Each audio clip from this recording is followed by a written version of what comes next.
Friends, welcome back to channel. ఇవాళ నేను మీకోసం లేస్ మెడిటరేనియన్ పిజ్జా ఫ్లేవర్ తీసుకొచ్చానండి. ఇది వచ్చేసి 10 రూపీస్, 23 గ్రామ్స్ అండి.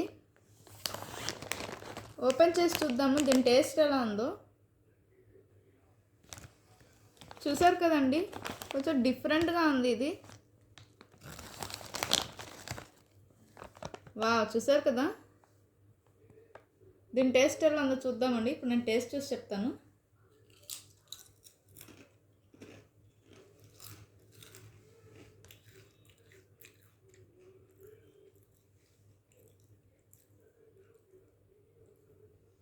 ఇది కొంచెము నాకు చిల్లీ విత్ ఆనియన్ ఫ్లేవర్ లాగా అనిపిస్తుందండి. కొంచెం పిజ్జా ఫ్లేవర్ కూడా లైట్గా తెలుస్తుంది. చాలా డిఫరెంట్గా ఉందండి, బాగుంది. ఈవినింగ్ టైంలో స్నాక్గా కానీ పార్టీ టైంలో స్నాక్గా చాలా బాగుంటుంది. పిల్లలకైతే చాలా బాగా ఇష్టపడి తింటారు. మీకు కూడా నచ్చుతుందని అనుకుంటున్నాను. If you like my video please like, share and subscribe. Bye.